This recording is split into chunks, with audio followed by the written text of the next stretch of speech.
वो अभी ऑफिस से वापस आकर बैठे थे जब मिसेज़ मलिक ने उसके पास आकर हैरानी से पूछा। उसामा ने उन्हें भी इस मामले की हवा तक नहीं लगने दी थी। वो इतना नापरस्त था कि सकी माँ के आगे भी बीवी की बदकिरदारी को खोल कर नहीं रख सकता था। सुबकी के एहसास उसे हर वक्त चौके लगाया करता था। ये ख्याल कि उसे कितनी आसानी से ट्रैप कर लिया गया था, इससे अक्सर जुनून से दो चार करने लगता। अबीर को गाँव वाली हवेली में छोड़ने के बाद उसने अपना असर रसूख इस्तेमाल करते हुए अबीर की माँ और बहनों को हवालात में बंद करा दिया था। उसका इरादा उनके खिलाफ तमाम सबूत इकट्ठे कर सख्त सज़ा दिलवाने का था, मगर बिज़नेस के सिलसिले में उसे कुछ दिनों मुल्क से बाहर जाना पड़ता। उसकी उजलत और कोशिश के बावजूद ये टूर तवालत इख्तियार कर गया था। वापस आने पर सबसे पहले इत्तला उसे उन औरतों की रिहाई और फिर उस इलाके से भी रुपोश होने की मिली, तो सिवाय अफसोस मिलने के वो कुछ नहीं कर सका था। उसके बाद उसे फौरी तौर पर अबीर का ख्याल आया था, कहीं वो भी अपनी शातराना फितरत की बदौलत उसके मुलाजमों को दे कर फरार ना हो गई हो। इस खदशे के पेश नज़र उसामा ने हवेली रब्ता किया था। मुलाजमत से बातचीत करके अबीर की तरफ से खैर की खबर सुनकर कदरे इत्मीनान भी नसीब हुआ, मगर मम्मा के सवाल ने उसे फिर से जज्ब बस कर दिया था। आप बोलते क्यों नहीं उसामा? मैं तो समझी आप अबीर को अपने साथ लेकर गए हो। अगर वो आपके साथ नहीं गई तो फिर कहाँ है? मिसेस मलिक सवाल पर सवाल कर रही थी। उसामा के चेहरे के अज़लात तनाव का शिकार होकर रह गए। मर गई है वो, आप आइंदा उसका तज़किरा नहीं करेंगे, ओके? उसने सुर्ख आंखों से उन्हें देखते हुए कहा और एक झटके से उठकर वहाँ से चला गया। मिसेस मलिक पर हैरान परेशान से खड़ी रह गई। यहाँ अबीर की फैमिली के मुतालिक भी अजीब व गरीब बातें सुनने को मिली थी कि पुलिस उन औरतों को पकड़ कर थाने लेकर गई थी। मिसेस मलिक अगले दिन सूरत-ए-हाल जानने को वहाँ पहुँची तो वहाँ वो मुलाज़मा मिली थी जो सफाई सुथराई पर मामूर थी। उससे मिसेस मलिक को बस इतना पता चल सका था कि वो तीनों लड़कियाँ और उनकी माँ आज सुबह हमेशा के लिए वहाँ से जा चुकी थी।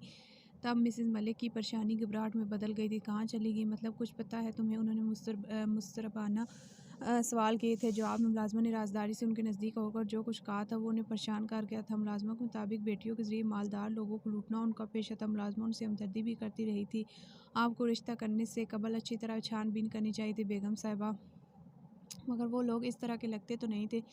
तुम्हें यकीनन गलतफ़हमी हुई होगी। उन्होंने अपनी तईन बात ख़त्म कर दी थी, मगर बात ख़त्म नहीं हुई थी कि फिर ये बात उन्होंने मुलाज़मा के अलावा दीगर लोगों के मुँह से भी सुनी थी। मुअज़्ज़ज़ बेगमात बाकायदा उनसे अफ़सोस करने आई थी और नाकर्दा गुनाहों की एक तवील फ़हरिस्त अबीर के ख़ानदान से मनसूब होती चली गई थी। मिसेस मलिक अपने तौर पर यह फ़ैसला कर चुकी थी अबीर को उसामा से तलाक दिलवा कर फ़ारिग करने का। उसने नमाज के बाद दुआ को हाथ बुलंद किए तो पलकों पर आंसू जुगनू बनकर चमकने लगे थे। ये जो कुछ हुआ था वो इस पर शाकी नहीं थी, मगर कभी कभी दिल भराने सा लगता था। यहाँ करने को उसके पास कुछ नहीं था और फरागत उसे पागल बनाने को काफ़ी थी। तब उसने अपनी वहशत से घबरा कर रब से लौ लगा ली थी। अल्लाह जो दिलों के भेद से आगाह है, वो तो इस सूरत भी अपने बंदे का मुंतज़िर रहता है। अगर वो गुनाहगार हो वो तो फिर बेकसूर थी। अल्लाह की याद से दिल को खूब सुकून देना चाहा तो जैसे हर गम से आज़ाद हो गई थी। पहले जो हर वक्त दिल को धड़का लगा रहता था उसामा किसी भी इंतहाई फैसले का, अब उससे भी गोया छुटकारा मिल गया था। दरवाज़ा खोलने की आवाज़ पर उसके सुकून में फ़र्क नहीं आया। मुलाज़िमा जिसके ज़िम्मे उसका खाना पहुँचाना था वो उसके दरवाज़े की चाबी की भी मालिक थी। उसने सुकून से दुआ मांगी थी, फिर मुंह पर हाथ फेर कर उठते हुए जहाँ नमाज तय करने लगी। सलीके से ओढ़े दुपट्टे के साथ उसने जैसी रुख फेरा, नवाड़ी पलंग के बैग से टेक लगाया। अपनी ही सेमत मुतवज्जा उसामा को रूबरू पा के वो अपनी जगह जैसे साकिन खड़ी रह गई थी। उसामा नज़रें उसी पर जमाए उठकर उसके नज़दीक आ गया। अबीर की तरफ नज़रें नहीं झुकी, दिल भी धड़क उठा। बहुत अच्छा कर रही हो, खुदा से माफ़ी मांग कर अपने गुनाह बख्शवा रही हूँ, मगर याद रखना मैं कभी तुम्हें माफ़ नहीं करूँगा। सिगरेट होंठों से निकाल कर जूते तले मसलते हुए उसने सर्द आवाज़ में जतलाया। अबीर ने जवाब में चुप साधे रखी तो उसामा को उसका ये सकूत ज़हर आलूद करने लगा। क्या साबित करना चाहती हो तुम कि मेरी बातों से तुम्हें कोई फ़र्क नहीं पड़ता? उसामा ने घबराते हुए एकदम उसकी गर्दन दबोच ली थी। अबीर इसकी गिरफ्त में ज़ोर से फड़फड़ाई। मुझे माफ़ कर दो उसामा, मैं बकवास बंद रखो समझी। उसने नफरत ज़दा अंदाज में उसे झटक दिया था। वो सोफ़े पर जाकर गिरी। सर सोफ़े की हड्डी से जा लगा था। ज़मीन आसमान जैसे उसकी नज़रों में घूम गए थे, मगर आजमाइश ख़त्म नहीं हुई थी। साजिदा बता रही थी तुम प्रेग्नेंट हो। बताया क्यों नहीं तुमने मुझे? वो कड़े तेवर से उसे घूरा था। अबीर के आसान ख़ता होने लगे। वो कह नहीं सकी उसने ऐसा कोई इख्तियार दिया था उसे, ना सहूलत, मगर ज़बान तो जैसे गंग थी खौफ से मजबूरियों से। मुझे ये बच्चा नहीं चाहिए, सुन रही हो तुम? जहन्नम हासिल करो इस गुनाह की पैदावार को। जी। अबीर की आँखें हैरत और खौफ से फट से गईं। उस मामा के तासरात मज़ीद खौफनाक समेट लाए थे। ऐसे क्या देख रही हूँ? मुझ जैसे बहुत बड़ा कारनामा अंजाम दिया। वो दांत भींच कर बोला। उसके लहजे में ऐसी तपिश थी जिसकी आँच रूह तक सुलगा रही थी। ये नाजायज़ बच्चा नहीं है कि मैं इसे ज़ाया करवा दूँ। और उसकी बात उसामा के उठे हुए हाथ की बदौलत अधूरी रह गई थी। उसका हाथ इस अंदाज में अबीर के चेहरे पड़ा था कि उसके होंठ और नाक से एक साथ खून छलक पड़ता, मगर उसामा की आंखों से फिर भी नफरत की चिंगारियां सी फूट रही थी। मुझे सबक पढ़ाना चाहती हो? मुझे बदबख्त औरत क्या समझती हो खुद को? मुझे क्या पता, मुझे तक आने से कबल तुम कितने मर्दों के दिल बहलाने का काम कर चुकी थी। ये किसका गुनाह है जिसे तुम मेरे सर पर थोपना चाहती हो? तुम जैसी बदगुमाश औरतों के सब हथकंडों से बाखूबी आगाह हूँ मैं। उसका लहजा उसकी नज़रों से ज़्यादा शदीद और बेलिहाज था। बीर गाल पर हाथ रख कुछ देर उसे देखती रही, फिर न जाने क्या हुआ था। वो खौफ और बेबसी जैसे कहीं गुम हो गए। उसकी जगह तैश और गज़ब ने ले ली। कोई बिजली से चमकी थी और उसने आगे बढ़कर उसामा का गिरबान पकड़ लिया था। क्या समझते हो तुम खुद को कि बहुत पारसा और मैं बदकिरदार औरत हूँ? हाँ, मैंने बताया, तुम्हें अपनी सफाई भी दी। ये थी मेरी परसाई की निशानी। तुमने जो सलूक किया मेरे साथ, मैंने उसे खामोशी से सह लिया। ये थी मेरी नेक नीति का इजहार। जो बदकुमाश औरत होती है मैं, तो ये चार दीवारी, ये बंद दरवाजे मेरा रास्ता नहीं रोक सकते थे। समझे तुम? मैंने सब कुछ सहा सिर्फ इसलिए कि तुम हक बजानिब थे और मेरे दामन पर मेरे अपनों के किरदार के दाग थे। कीचड़ में खिलने वाला कमल चाहे पाकीज़ा हो मगर मशकूक ज़रूर रहता है। मैं भी अपनी सफाई पेश करने को सबूत नहीं ला सकती। जो बात घिन-गरज से तलखी से शुरू हुई थी, उसका अख्ताम फिर उसके आंसू पर हुआ था। वो जैसे थक गई थी और बुरी तरह रोते हुए छोड़कर फासले पर हो गई थी। उसामा कुछ देर उसे रोते देखता रहा था, फिर कुछ कहे बगैर पलट कर बाहर चला गया। अबीर वहीं बैठकर बेआवाज़ से रोए गई थी। उसके कमरे में बेहद अंधेरा था। बाहर मौसम अपनी शिद्दतों पर था।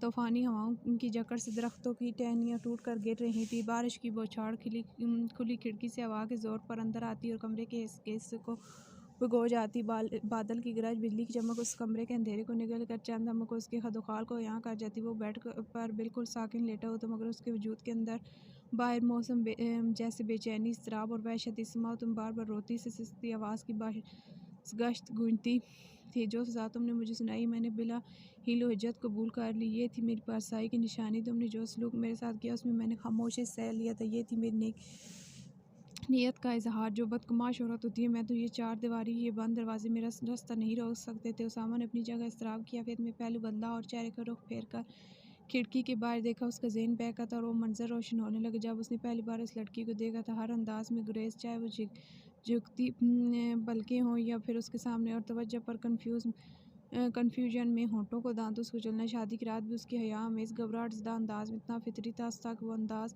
आज खुद उसकी परसाई और पाक दामनी के गवाह बन गए थे। क्या वो सच कह रही थी? मगर कैसे? इतनी बुरी और गलत औरतों के दरमियान वो खुद कैसे अनछुई रह गई? उसने खुद से सवाल किए और बेचैन सा होकर टहलने लगे। सिगरेट कश लेते, धुआं बिखेरते वो सिर्फ ऐसे ही सोचता रहा। उसमें शक नहीं था कि वो उससे मोहब्बत करने लगता। यही मोहब्बत उस दिल में गुंजाइश रखने और दरगुजर से काम लेने पर उकसा रही थी। मगर उसके मेल ईगो को ये भी हरगिज़ गवारा नहीं था कि उसकी बीवी का किरदार दागदार हो, चाहे मोहब्बत से ही।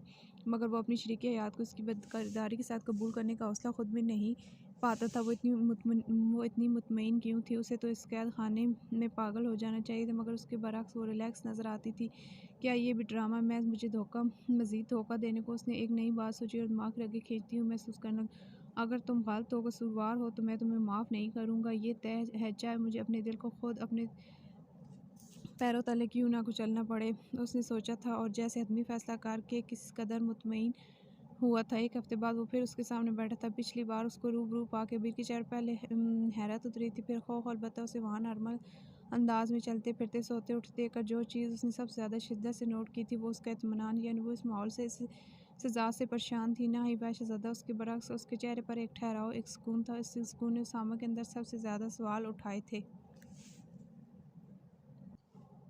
इस बैग में वही सब कुछ है जिसकी चाह में तुमने मुझसे शादी की, मुझे धोखा देना चाहा। कुछ वक़्फ़ के बाद वो बोला। बीर के चेहरे पर तारीकी छा गई। वो कुछ देर उसे देखती रही, फिर अपनी जगह से उठी थी और एकदम झुकते हुए उसके पैरों को अपने कांपते सख्त हाथों में जकड़ कर कहा था, मेरी इस दिन की बातों पर मुझे माफ़ कर दे उसामा। आपको खुदा का वास्ता है, मुझे घर से ना निकाले, मुझे अपने हाथों से मार दें, मगर ये सज़ा न दें। वो उसके पैरों से लिपट गई थी और ज़ारों को तार रोते हुए बार बार यही इल्तिजा कर रही थी, मैं तुम जैसी औरत को अब मज़ीद बर्दाश्त नहीं कर सकता। मेरे लिए ये फ़ैसला नागुज़ीर हो चुका है। वो उठ खड़ा हुआ और बेतनाई समेत उसके हाथ झटक कर फासले पर खड़ा हो गया। बीर के आंसू में शिद्दत आने लगी। मेरी बात का यकीन करो उसामा, मैंने आपको कोई धोखा नहीं दिया है। मैं आपके पास गलत इरादे से भी नहीं आई थी। मैं आपसे शादी से पहले तक अनछुई थी। ये बच्चा आपका ही है, लेकिन अगर आप ऐसा नहीं चाहते, मैं अबॉर्शन के लिए भी तैयार हूँ, लेकिन खुदा के वास्ते मुझे यहाँ से ना निकालें। मैंने खुदा से हमेशा इज़्ज़त और आबरू की हिफाजत की दुआ मांगी है, मुझसे ये तहफ़्फ़ुज़ न छीने। वो बिलख रही थी, तड़प रही थी। उसामा की आंखें सुलगने, तुम झूठी हो, दगाबाज हो। तुम अगर ऐसी ना होती तो इस तकरीब में मुझ पर डोरे डालने आती। वो ज़ोर से पुकारा था। अबीर साकित रह गई।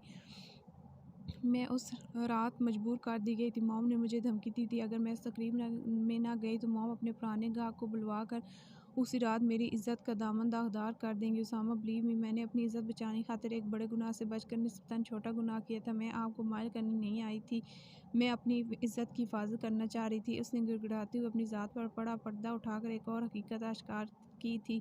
उसामा होंठ खींचे उसे देखता रहा, फिर कान उचाक दिए। तुम कह सकती हो मुझे तुम्हारी बात का यकीन है। और बीन सुन पड़ने लगी थी। उसकी माँ ने उसकी वजूद में जो सुइयाँ गाड़ी थी वो अगर खींच कर निकालती भी थी तो फ़ायदा नहीं था। मुतासर जगह से खून की फवार निकलती थी और दर्द में इजाफा का बायस बनती थी। मैं आपसे सारी ज़िंदगी कुछ नहीं मांगूंगी उसामा, सिवाय इसके कि इस चार दीवारी और अपने नाम का तहफ़्फ़ुज़ मत छीनिए। मेरी सिर्फ यही एक बात मान लें। मैं कसम खा कर कहती हूँ, अगर अल्लाह ने खुदकुशी को आराम ना किया होता तो इससे ज़िंदगी से मैं मौत को गले लगा कर छुटकारा पा लेती। बेबसी का शदीद एहसास एक बार फिर उसे रुलाने लगा था। उसामा कुछ देर होंठ खींचे खामोशी बेतासर नज़रों से उसे तकता रहा था। फिर वो वापस पलट गया। वो उसे परखने, उसे आजमाने आया था। वो इस आजमाइश में पूरी उतरी थी, मगर उसके अंदर अभी इतनी गुंजाइश पैदा नहीं हो सकती थी शायद कि वो उसे माफ़ कर देता, उसकी सज़ा में तखफ़ीफ़ कर देता। और अबीर वो इसमें खुश हो गई थी कि उसने उसे हवेली से नहीं निकाला था, उसे अपने नाम का मान नहीं छीना था। मिसेस मलिक के तासरात से खफकी और गुस्सा छलकता था। ड्राइवर के हमरा वो हवेली जा रही थी। उन्होंने उसामा को फ़ोन पर गुफ्तगू करते सुना था। वो मुलाजिम से मुखातिब हुआ था और अबीर के मुतल्लिक़ बात कर रहा था। तब उन्हें अंदाज़ा हुआ था वो बदकिरदार लड़की अपनी माँ के साथ फ़रार नहीं हुई थी, बल्कि उसामा के कब्ज़े में थी। उसामा जो उनका बावकार, वजीह और शानदार बेटा था, वो उसके लिए हरगिज़ भी किसी हल्के किरदार की लड़की को कबूल नहीं कर सकती थी। उसामा की बीवी उनकी नस्ल की अमीन थी और वो हरगिज़ किसी घटिया लड़की को कबूल नहीं कर सकती थी। आज उसामा की जो बातचीत सुनी थी उससे उन्हें बखूबी अंदाज़ा हो गया था कि उसामा के दिल में उसकी गुंजाइश पैदा हो रही थी। वो उसे एक कमरे की हदों से निकाल कर हवेली में अपनी मर्ज़ी की ज़िंदगी की इजाज़त दे रहा था। आज अगर वो इस हवेली में ये राय दे रहा था तो कल वापस अपने घर में बुला सकता था, और यही उन्हें गवारा नहीं था। कहाँ है वो लड़की जो यहाँ उसामा ने रख छोड़ी है? वो हवेली पहुंची थी तो मुलाजमों को लाइन हाजिर कर लिया था, जो मालिक को अपने अचानक और गैर मुतवक्का तौर पर सामने पाकर गुस्से में देकर फितरी घबराहट का शिकार हो चुके थे। बेगम साहिबा, वो लड़की अंदर कमरे में है। मुलाजिम ने घिघिया कर बताया तो वो उसे घूरती तन फन करती कमरे में आन घुसी।